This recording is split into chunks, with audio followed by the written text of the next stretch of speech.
Corona Chemistry, where this will be the first part in a 2-video series covering the unit of gases. This video will consist of the kinetic molecular theory and the few standard gas laws and how to do their calculations. As always, you can find the links to these slides that I'll be using in the notes that follow right along with it down below in the description if you're watching this on YouTube. If you're elsewhere, hopefully the links have been given to you in another format. Here we go! Gases! And all of their glory! I'm feeling good! The kinetic molecular theory, which if you're ever researching this online, you might see it abbreviated KMT, is essentially the definition of what an ideal gas is. But what you got to get through your head is that an ideal gas isn't actually real. It's an imaginary gas. It's an imaginary gas that follows assumptions in this kinetic molecular theory. But the whole point of it is to make our calculations a little more simple. Okay, we don't have to consider these outside variables if we're following these assumptions. Anyways, gases consist of large numbers of tiny particles that are far apart, right?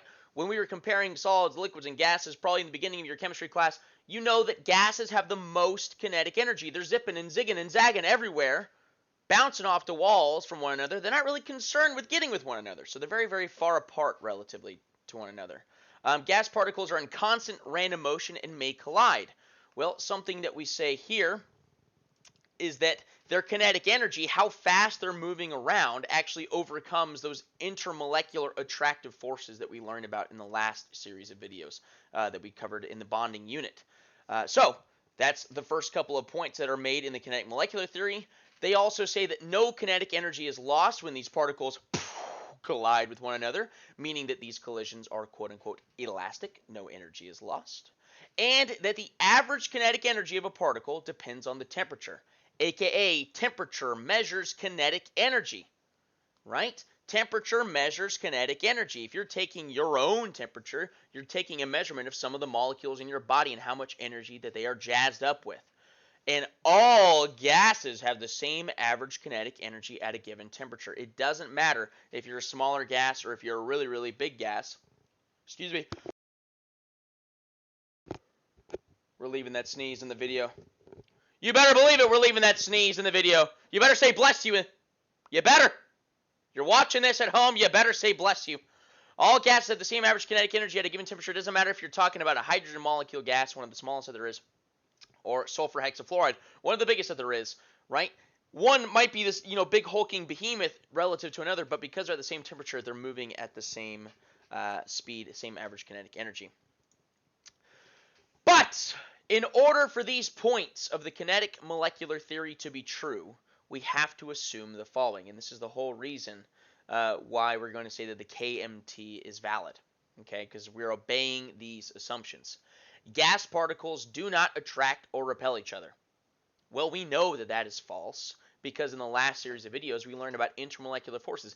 Anything with electrons at least exhibits London dispersion forces on each other. So there are attractive and repelling forces between these gas molecules. They're small, but they do exist. If we took them into account, it would make the calculations that we're going to learn how to do a whole lot more complicated.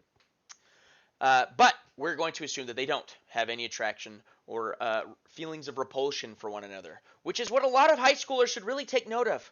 Right? Everyone's concerned with like the cute boy or girl in their class when they should be focusing on themselves.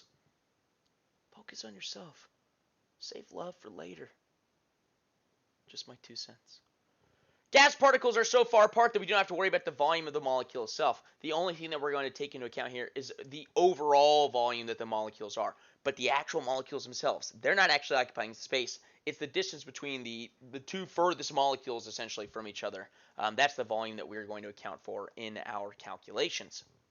An ideal gas is one that obeys all of these assumptions, which, as we said in the beginning of this video, doesn't exist.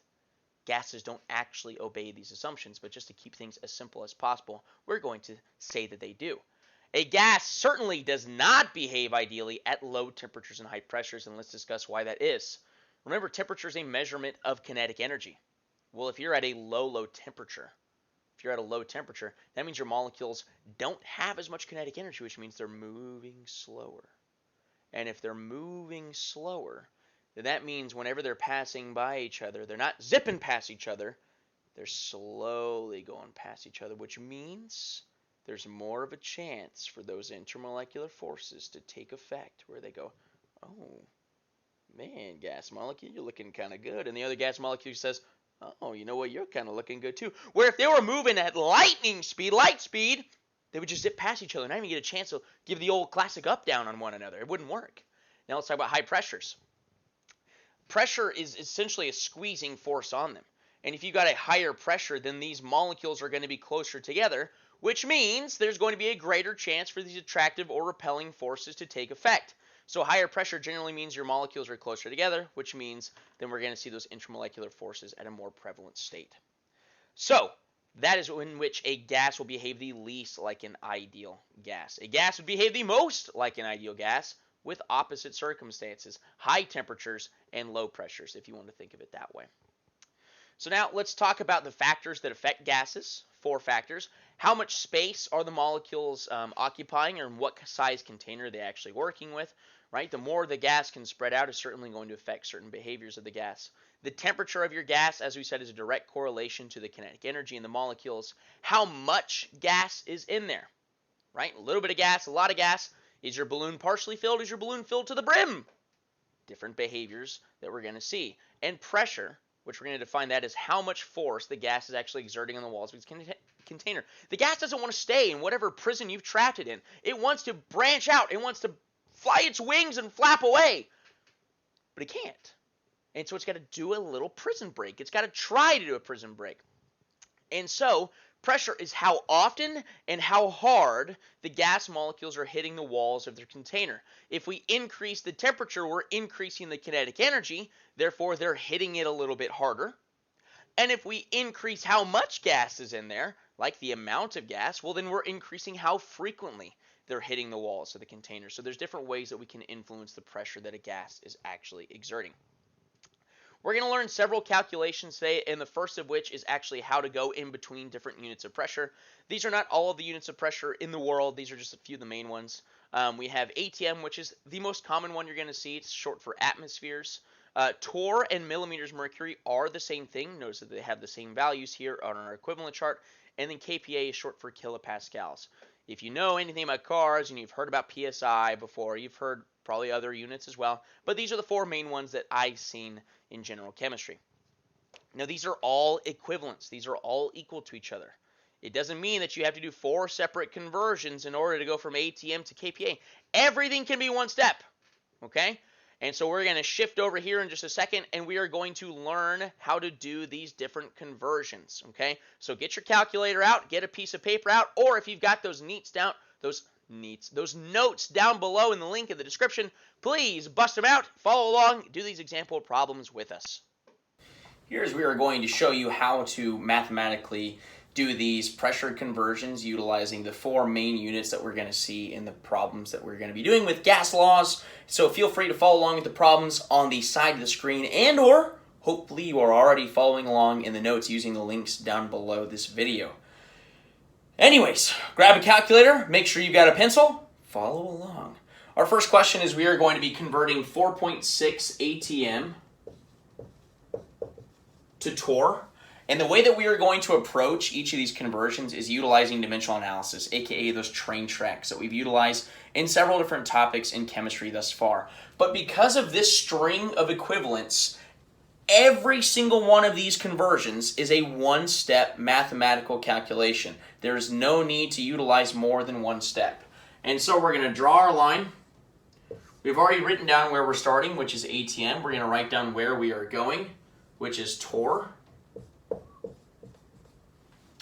And remember, these dimensional analyses, these train tracks, are essentially gigantic fractions. And so if ATM is not in my answer, then I need to get rid of them. I need to cancel them out, which means the next time I need to see ATM is on the bottom. So I'm going to send ATM to the bottom. And all of these are one-step conversions. So torr is going to go on the top.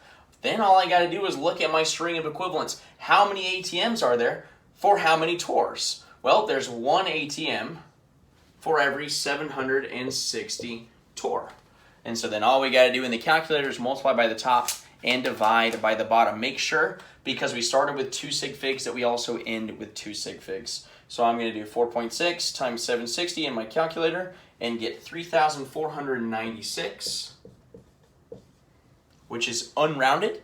And so we're going to round this to 2 sig figs, which would end up being 3,500 torr. All right, piece of cake. On to the next one.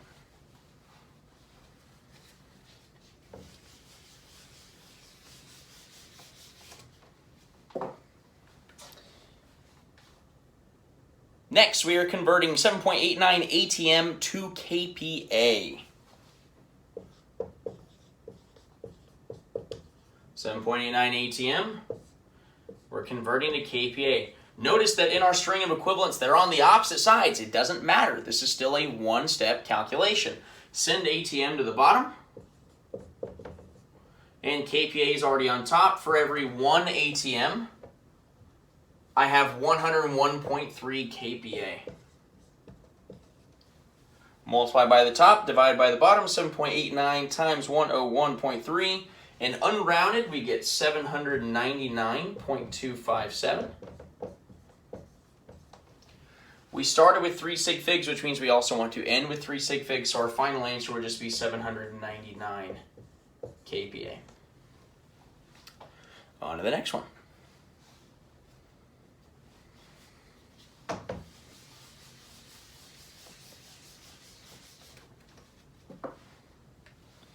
Next, we're converting 32.5 kPa to millimeters mercury.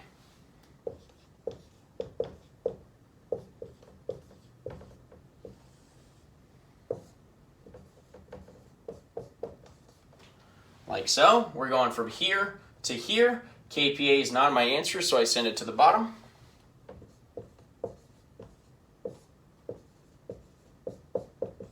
You don't have to have this extra millimeters mercury hanging off the side. I just like to do that to emphasize to the kids so that they know when to stop actually converting. A lot of kids just go step after step after step, and then they inevitably get the answer wrong. 101.3 kPa on the bottom, and 760 millimeters mercury on top. Multiply by the top, divide by the bottom. 32.5 times 760 divided by 101.3, we're going to get 243.83. But that is unrounded. We started with 3 sig figs. We also want to end with 3 sig figs. So our first 3 significant figures are the first 3 digits. 8 is going to cause my 3 to round up. So my final answer is 244 millimeters mercury, like so. Last one.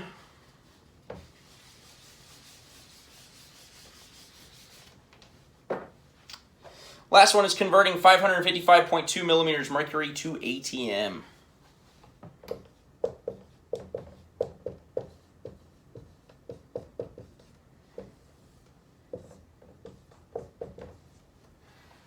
Millimeters mercury, now my answer, send it to the bottom. For every 760 millimeters mercury, there's 1 ATM. So all I got to do is divide by 760 in my calculator.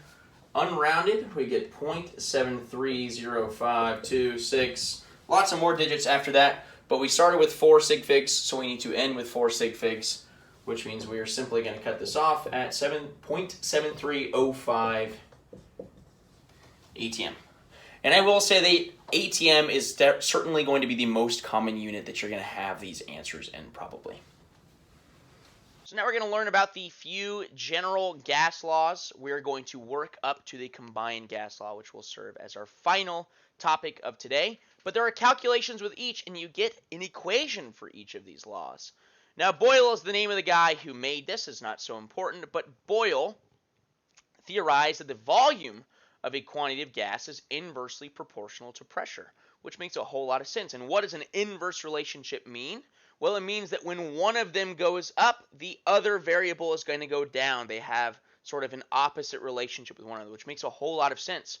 Remember, pressure is like a squeezing force. And so imagine if you're squeezing a balloon, is your balloon going to get bigger or smaller? So you're jacking up the pressure by squeezing that balloon, and your balloon, of course, is going to get smaller. You're forcing those gas molecules to occupy a smaller space than they originally were. And if we let it out into the real world where there's less pressure, well, then the gas molecules will spread as far as they want to, as far as they can. And so what would a graph of this look like? It doesn't matter which variable you put on which, but notice as the x-axis is increasing, the y value is decreasing. So that's why we've got that downward relationship there. And mathematically, it's P1V1 is equal to P2V2. Well, when we're getting used to calculating these sort of example problems, I ask that you do a whole lot of extra work. Okay? It's just a recommendation. Because where kids go wrong in a simple setup equation like this, P1V1 equals to P2V2, is they put the wrong numbers in the wrong spot. But if you're tracking every value that is given to you in the problem, then there is no excuse, right? Then the only other way that you could mess this up is if you just blatantly mistype something into your calculator. So don't leave anything to chance. Give yourself the proper precautions and give yourself the best shot at getting these questions right. A 200 milliliter sample of hydrogen gas is collected at a pressure of 800 millimeters mercury. What volume will hydrogen occupy at 760 millimeters mercury? So we're going to end up looking for another volume here, but they first give us the first setup. This volume, 200 milliliters, is at a pressure of 800 millimeters mercury. They give us a volume, they give us a pressure. What will the new volume be at this new pressure? Well, think about it before we go and calculate it. If the pressure goes from 800 to 760, the pressure has gone down. What do we expect the volume to do? We should expect it to go up. Now, we don't know how much, but as long as we get an answer that's above 200 milliliters, well, then we know that we at least went in the right direction. If you get anything that's below 200 milliliters, you know you flat out did it wrong. We're going to show you in the next clip how to solve for this, but just understand that we can manipulate the algebraic equation P1V1 equals P2V2 to solve for V2 so that it's just a plug and chug. Once I've got all my numbers laid out, all I have to do is plug in my values to solve for V2. And if we do that, if we solve for V2 algebraically, then we get P1V1 divided by P2 is equal to V2, plug and chug. Let the calculator do the work. You don't have to do anything in the brain. You just put the numbers in the right spot and you're good to go, and you press enter. Boom. Next, we're going to do calculations for each of the gas laws we're going to be discussing today, starting with Boyle's law, which the equation is P1V1 is equal to P2V2. The way that I would recommend that you approach each of these problems is to write out the variables as you're reading the problem, and so it minimizes the chances of you plugging something into the wrong place. Because really the only way to mess this up is if you switch which one is V1, which one is V2, that sort of thing. But keep in mind also the relationship between pressure and volume. If pressure is to increase, we should see the volume decrease. In our first example, a 200 milliliter sample of hydrogen gas is collected at a pressure of 800 millimeters mercury. Those two values that they just gave us go together. It doesn't matter which one you put for V1 or V2 as long as you are consistent. That volume that they just gave us goes with that pressure that they just gave us. A 200 milliliter sample, 200 point, yep, 3 sig figs, at a pressure of 800 millimeters mercury. Okay, making sure that we put those decimal places will ensure that we are confident with our sig figs in the end. What volume will hydrogen occupy at 760 millimeters mercury? So the pressure is decreasing here.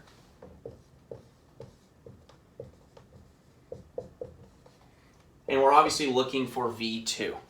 Well, if you're confident with your algebra, feel free to simply plug these in. A lot of kids need help with rearranging the equations. That's what we're going to show you how to do now. P1V1 is equal to P2V2. We are going to solve this for the V2 that our problem is looking for. Which means if we're looking for V2, what do we have to do? Well, we have to get it by itself. So what am I going to do to the right side of this equation? Well, I'm going to get rid of everything that is not V2, which means I need to divide both sides by P2, because what you do to one side, you have to do to the other. Or whatever the math cult tells you in the 3rd grade. So we divide by P2, so that our equation is very plainly set up for us. It's very difficult to mess it up at this point. Because I was so diligent with outlining which number goes where, now all I got to do is plug it in. P1 times V1 divided by P2 will get me the correct answer. I started with 3 sig figs in all of my values, so let's plug them in. Only way we can mess this up now, if we mess it up at this point, we really deserve to miss points. In the end, we get 210.526, which we're going to round that to 3 sig figs here. So I'm going to round that to 211 milliliters because my original volume was in milliliters as well. Moving right along with our second Boyle's Law example, oxygen occupies 250 milliliters at a pressure of 720 millimeters mercury. How many liters will the oxygen occupy at a pressure of 1.1 atm? Watch units. Little hint there. This is the whole reason why we started off with learning those pressure equivalents, those pressure conversions. Notice that our first pressure is in millimeters mercury and our second pressure is in atmospheres. Those two are not speaking the same language, therefore they cannot communicate with each other. So before we plug anything into the equation, we have to make sure that we have the same pressure unit. So your first calculation is going to be converting one of the pressure units to the other unit. It doesn't matter which one you do. It doesn't matter if you convert millimeters mercury to ATM or if you convert ATM to millimeters mercury, whatever floats your boat. And then you can proceed, okay? Also, the question is asking for how many liters. We're just being really picky with this question. Notice that the volume that they give you is in milliliters, so you can convert it in the beginning or you can convert it at the end. It doesn't matter. Just make sure you're watching for variables, you're watching for units in the questions when you're reading them. Language is everything, right? If you want to underline your words, go for it. Highlight it, go for it. Now we're going to solve it.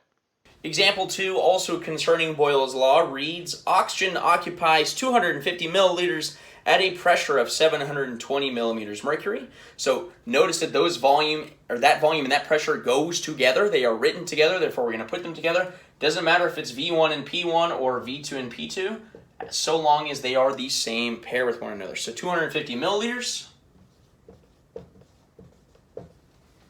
at a pressure of 720 millimeters mercury.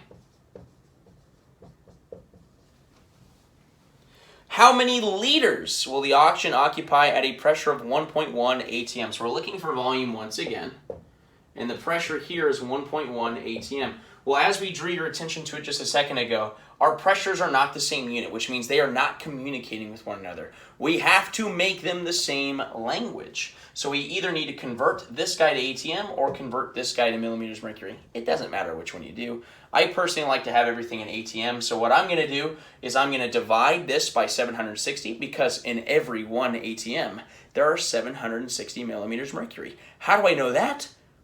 Watch the first part of this video. So divide this by 760. We're going to try to round as little as possible here. We don't want to round until the very end to ensure that our answers are accurate. So we're going to get 0.9474 ATM or so. And I understand we cut it off at the 4th decimal place. If you're using a calculator, feel free to use second answer, that sort of thing. But now we're all set to go. It does say in the question to solve for it in liters, so what we could go ahead and do is convert this guy to liters, which I'm going to go ahead and do that. I'm going to convert milliliters to liters by dividing by 1,000. So now this is 0.25 liters. Now we are all set to go. This actually is the exact same variable that we solved for in the previous example. So we're solving for V2, which means our equation is P1V1 over P2 will equal V2. I now have my adjusted values. I know exactly where to put them because of my adjusted equation. Let's go. So we've got P1 is 0.9474 times 0.25 divided by P2, which is 1.1.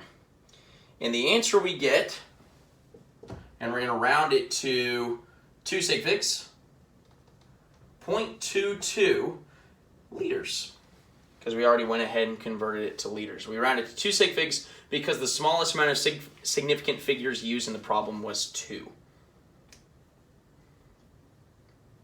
After Boyle's law comes Charles' law, which states that the volume of a gas varies directly with temperature.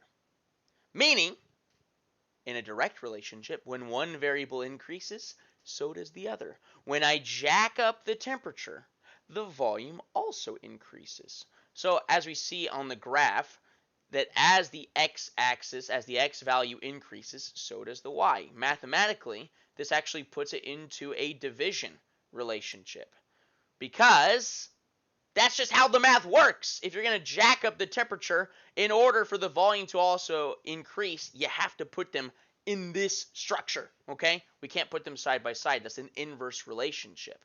So V1 over T1 is equal to V2 over T2. That's what the formula is that we're going to use for these next couple of example problems. Example 3, the temperature of a gas begins at 15 degrees Celsius and is cooled to 10 degrees Celsius. If the original volume was 76 milliliters, what would the new volume be in milliliters? Well, another excellent point to make here is that we cannot do calculations regarding temperature in Celsius, in Fahrenheit. It doesn't work because 0 degrees Celsius is quite easy to obtain. In fact, it's not a far-fetched figure whatsoever. It's when water freezes. And so, what was established was a new temperature scale that was specific for these sort of calculations, known as Kelvin. And the reason why we have to use it is because absolute zero does not mean 0 degrees Celsius. Absolute zero, the theoretical coldest temperature that could possibly be achieved on planet Earth, is not 0 degrees Celsius. Absolute zero is when molecules would have zero kinetic energy. If you ever watched the show The Flash, there's an episode where they're facing someone, I don't know what his name is, Captain Cold, Papa Frost, I don't know what his name is, but he's a really cold guy. And he tries to get a certain environment to absolute zero. When the Flash comes to save the day, and he comes in, and he can't move. Well, his superpower is entirely based on the fact that he can get his molecules to rev up with a ton of kinetic energy. Well, at such a cold environment, he's got no kinetic energy. Absolute zero is negative 273 degrees Celsius, which is why, to convert from Celsius to Kelvin, all we do is add 273. So, the reason why this is so good is because if we're going to use this formula, water is 0 degrees quite frequently. Not saying that we're doing calculations with water, but the temperature can be 0 degrees Celsius quite frequently. That's not an irregular temperature. Well, you can't divide by zero. However, if we switch to the Kelvin scale, we're never going to be at negative 273 degrees Celsius, aka 0 Kelvin. Therefore, we are never dividing by zero, which is why you must do all of your calculations in Kelvin. Okay? If you don't do it in Kelvin, you will not get the answer correct. Okay? So, let's go ahead and solve example 3. Moving on to Charles' law, where the equation that we are going to use is V1 over T1 is equal to V2 over T2. Keep in mind, all of your calculations involving temperature must be in Kelvin. They absolutely cannot remain in Celsius. Example 3. The temperature of a gas begins at 15 degrees Celsius and is cooled to 10 degrees Celsius. If the original volume was 76 milliliters, what would the new volume be? We're not going to change our approach here. We are going to utilize the same writing out the variables method. It doesn't matter how you write them out, so long as you're staying organized for your own benefit so that you ensure that you minimize the risk of plugging something in incorrectly. Temperature of a gas begins at 15 degrees Celsius, so we're going to say T1 is 15 degrees Celsius, like so, and is cooled to 10 degrees Celsius. The way that this is currently written, this only has one sig fig. Even once we add the Kelvin, or we convert to Kelvin, it's still going to be a 1 sig fig measurement. So we're probably going to round our answer to 1 sig fig here. If the original volume was 76 milliliters, what would the new volume be? So we're solving for V2. We have everything else. So let's go ahead and rearrange our Charles' law equation to solve for V2. Oops.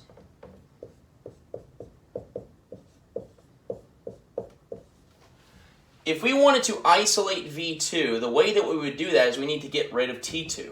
And because it's in the denominator of the fraction, what we need to do is actually multiply both sides by T2. What you do to one side, you have to do to the other.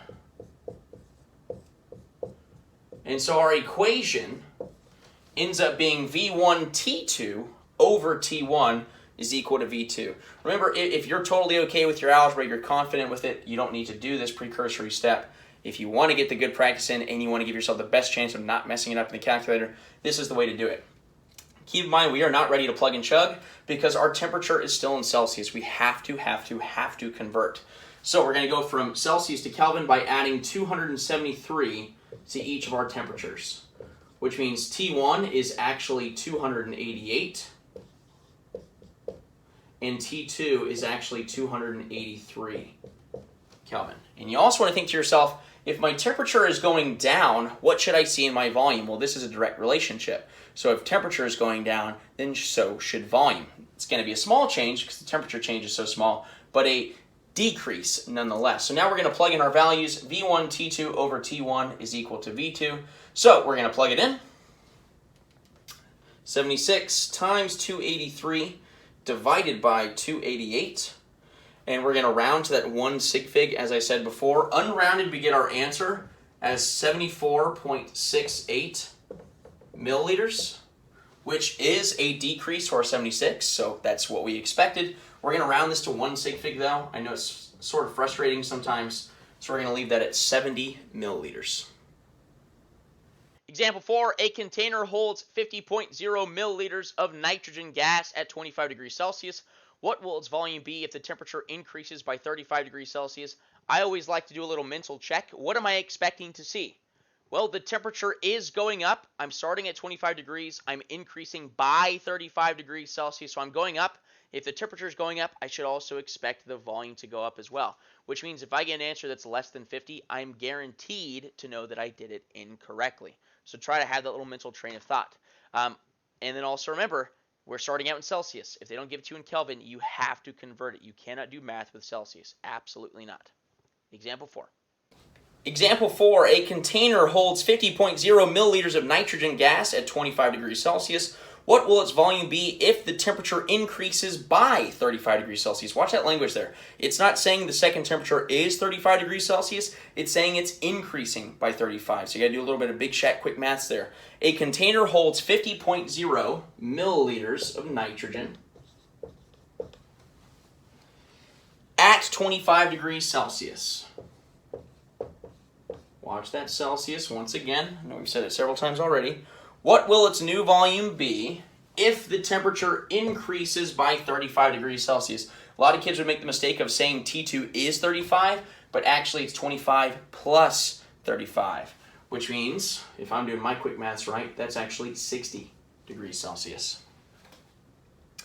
So now we are set to go. We are solving for V2 once again, which means our rearranged algebraic equation is just V1 T2 over T1. Doesn't matter what variable you're solving for, as long as you have the other three, you can manipulate your equation for it. We are not ready to plug it in though, because our temperatures are in Celsius and not in Kelvin, so we're going to add 273 to each of these. So that's going to make T1 equal to 298 Kelvin, and T2 is equal to 333 Kelvin, like so. And now we are set to plug it into our calculator. It looks like the smallest amount of sig figs that we used, once again, is, remember, this wasn't actually a measured value. It started out at, it said 25 plus 35 degrees, so actually the smallest amount of sig figs used is 2 sig figs. So our answer is going to be rounded to 2 sig figs in the end. So V1 is 50, multiply that by 333, divided by 298. You're thinking in your head, oh, the temperature went up, therefore my volume should go up. If you don't get an answer that's bigger than 50, you know you did something wrong. And our answer comes out to 55.87 or so, but we're going to round this guy to 2 sig figs. Our previous answer was in milliliters, therefore this answer will be in milliliters as well. Our answer is 56 milliliters. Always, always, always put a unit on your answer. Before we move on to the third named law, a cool point to make about Charles' law is this is actually the reason, if you're an avid biker, this is the reason why if you're planning on going on a long bike ride in a hot Texas summer sun, that you will intentionally underinflate your tires just the smallest smidge of a bit, because as you're riding your bike on the hot pavement, the gas molecules of air in your tire, of course, going to heat up. right? It's a hot sidewalk. It's a hot street. And so the gas molecules are going to get more kinetic energy. They're going to get more jazzed up. Well, if you don't have any space for your tire to expand, it's going to pop. You're going to be stranded on the side of the road. And so this is the reason why bikers will intentionally underinflate their tires. This is the reason why truck drivers will intentionally underinflate their tires when they're driving on highways in the summer. This is why whitewater rafters will intentionally underinflate their life vests, because there is a risk of whatever they're using to pop. And you don't want that to happen. Who wants to change a tire every single day when you're a truck driver? Absolutely not. And who wants to be stuck in a whitewater rapids without a life jacket? I don't think you do. So let's move on to our third law of the day, which is either pronounced Gay-Lussac's law or Gay-Lussac's law, which is the pressure of a gas is directly proportional to the temperature. As the temperature goes up, the pressure goes up, which makes a whole lot of sense. As we stated at the beginning of this video, temperature is a direct measure of kinetic energy, and pressure is how much force the gas molecules are exerting on the walls of their container. If we're hitting them up with more energy, well, then they're hitting the walls with more energy, which means they are hitting it with greater force. So the pressure is going to increase with the temperature. And so there's a few other, Earth phenomenons we can discuss with this. Water typically boils at 212 degrees Fahrenheit. But if you were to climb on top of Mount Everest and have a hankering for a hot cup of tea or need to boil water for a nice hot bowl of spaghetti, how would the boiling point be affected? Keep in mind, as you go up the mountain, air pressure decreases. This is why if you ever go for a run in the mountains, it's a lot harder on your lungs. This is why NFL teams really don't look forward to playing at the Denver Stadium, because it's nearly a mile off the ground from sea level. Well, the air is thinner up there. What does that mean? What, thin air? It's a size 0? I don't know. What it means is that the air molecules are spread out more, which means at sea level, whenever you inhale, you're drawing in more air molecules, more O2, than you do when you're in the mile-high city, when you're in Denver. And so the pressure is decreased, which means you're going to have to change how you're cooking your water, whatever you're doing up there, right? It's going to alter the boiling patterns of water, okay? Same would apply if you're going to Marianas Trench or whatever it's called, the deepest part of the freaking world. If you're going there, higher pressure, which means the temperature at which water is going to boil is going to be affected. I'll let you think about that. Okay, let you think about that. That's Gay-Lussac's law. So let's do an example with that. An aerosol can has a pressure of 1.00 atmospheres at 23.0 degrees Celsius. What would the pressure be at 205 degrees Celsius? Right? This is why throwing cans of stuff is very dangerous when you got a bonfire in front of you. Okay? The temperature, of course, is rising, which means the gas molecules are getting all jazzed up with energy, which means they are trying to execute that jailbreak. They are trying to burst out of whatever container they are in. The pressure is going to build. So let's calculate it. Keep in mind, our temperature's in Celsius here. You must convert. The third named law is Gay-Lussac's law or Gay-Lussac's law, and we are doing example 5. An aerosol can has a pressure of 1.00 atm at 23.0 degrees Celsius. What would the pressure be at 205 degrees Celsius? The equation we're going to be using is P1 over T1 is equal to P2 over T2. Almost looks identical to Charles' law, and it's the exact same mathematical setup, same concerns you have to worry about. You have to convert your temperatures to Kelvin, and so it's going to look the same. And so let's solve it out. We're going to be super diligent, write out our variables, like so, and now break down the problem and process the information that they're giving us. An aerosol can has a pressure of 1.00 atm at 23.0 degrees Celsius. What would the new pressure be at 205 degrees Celsius? Let's go ahead and rearrange our equation to solve for P2. P1 over T1 is equal to P2 over T2. We're solving for P2. We need to get rid of T2 on the right side, which means we need to multiply both sides by T2. Like so. And so our manipulated equation becomes P1 T2 over T1 is equal to P2. We can't plug and chug our numbers just yet because our temperatures are still in Celsius, so let's go ahead and convert those. Add 273. So that's going to make this one 296. And T2 is going to become 478 Kelvin. Now we are all set to go. The only way you can mess it up at this point is if you flip the temperatures.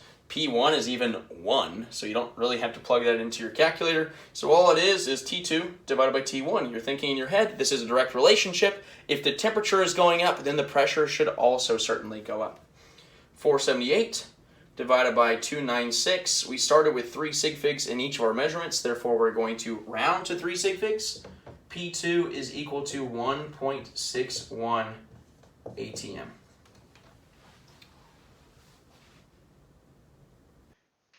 Avogadro's law is a very basic one, and it's actually a very intuitive one, and we're going to leave it to strictly conceptual. We're not going to do a calculation with this. But this is the volume of a gas is directly proportional to the number of moles of gas. V1 over N1 is equal to V2 over N2. That's how you would calculate it if we would ever ask you to do it. But just think about this, right? This guy got an award for coming up with this law. You got a balloon with no air in it. You blow into the balloon. So, of course, more air is in it than was before. And what happens to the sides of your balloon? Oh, it got bigger. Amazing. More stuff, more space. What a concept. Avogadro, you downright game changer. Brilliant, man. I wish I could come up with Gorham's law. Just make it something simple like, you know, more M&Ms you put into a package, bigger the package. Yeah, I'll work on it. So let's talk about the last gas law that we're going to talk about today, which is the combined gas law. Assuming you have the same amount or the number of moles of gas, meaning that you're not blowing into whatever balloon you've got in front of you, we can actually combine Boyle's law, Charles' law, and Gay-Lussac's law all into one. If you look at all three of the laws, you'll notice that the pressure and the volume are always in the numerator of the fraction, and temperature is always in the denominator of the fraction. So mathematically, that equates to P1V1 over T1 is equal to P2V2 over T2. Okay? So now, using this, it looks almost identical to the other ones. The only thing is that now we have 2 more variables than we ever had to deal with in the previous equation, but the math works out the exact same way. So our example, if a gas has a volume of 567 milliliters at 300 millimeters mercury and 27.0 degrees Celsius, what will the volume be at standard conditions? Well, before we work on how to actually solve this problem, we need to know what the heck standard conditions are. And we've got blanks down here for that. Standard conditions are a set pressure and a set temperature given to you. Standard pressure is 1 atm. Standard temperature is 0 degrees Celsius. See why we have to be in Kelvin? Because whenever we're operating under these standard conditions, we are typically at 0 degrees Celsius, which means standard conditions are 1 atm, or whatever unit you're dealing with. If you're using millimeters mercury or torr, you have to convert 1 atm to, the 760, whatever we're dealing with before. And then your temperature, you have to be in Kelvin. So 0 degrees Celsius is equivalent to 273 Kelvin. Okay? Very, very important when you go in to work on this. And the last calculation of the day is pertaining to what is known as the combined gas law, which is Boyle's, Charles, and Gay-Lussac's just smushed together. Because in all three of their laws, the pressure and the volume can always be found in the numerator, and the temperature, if it's there, can always be found in the denominator. So if you just smush them together, you can account for all 3 variables simultaneously. The math's going to look the exact same, just with 2 more variables in your equation. More to keep up with, but if you're diligent and tracking the variables that are given to you, then there's no reason for this to get any more difficult. So let's read example 6. If a gas has a volume of 567 milliliters at 300 millimeters mercury and 27.0 degrees Celsius, what will the volume be at standard conditions? So let's write down our first set of variables before we talk about what standard conditions are. If a gas has a volume of 567 milliliters at 300 millimeters mercury,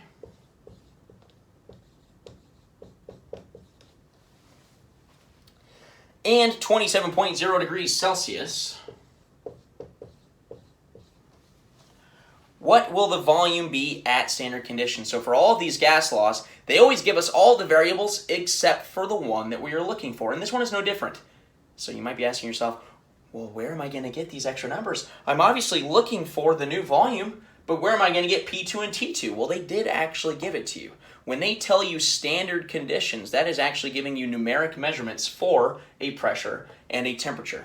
Because standard pressure is always equal to 1 atm. And standard temperature is always equal to 0 degrees Celsius.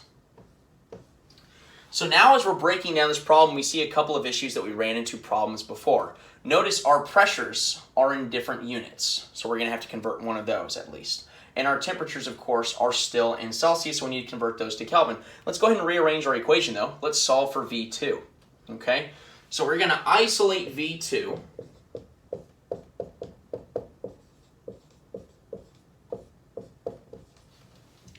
We're going to isolate V2, but now we've got two variables to get rid of. Well, whenever something was on the bottom, we need to multiply by it. And whenever something is on the top shared with it, we need to divide by it. Or in math, what we're going to do is we're going to multiply by the reciprocal. They've got a word for everything. Cult. So we are multiplying this original equation by the reciprocal. The reciprocal. And we're going to get P1V1 T2 over P2 T1. Very easy to miswrite that, so just pay attention, right? Pay attention. Simple, simple, simple. But now we've got everything in the right spot, so now all I got to do is make sure that we have the proper values converted. I'm going to convert the ATM to millimeters mercury here, actually, because I know exactly how many millimeters mercury are in one ATM. That's the first part of this video. There are 760 millimeters mercury for every ATM. You could convert this guy to ATM. It wouldn't be completely exact, but here we are. Doesn't matter which way you go. And then our temperatures, we have to add 273 to each of these. T1 is going to become an even 300. And T2, 0 plus 273, of course, is 273 Kelvin. So we have all of our values converted. We have our setup here. Now we just got to make sure that we plug in the right values to the right spot. Okay? P1's on the top, 300, times V1, 567, times T2, 273, divided by a denominator, which is P2, 760, times my T1, which is 300.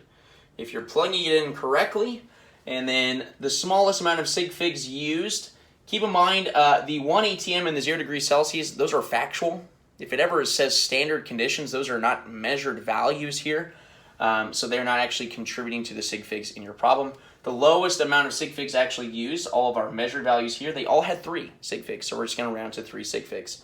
And so, comes out of the calculator at 204 milliliters.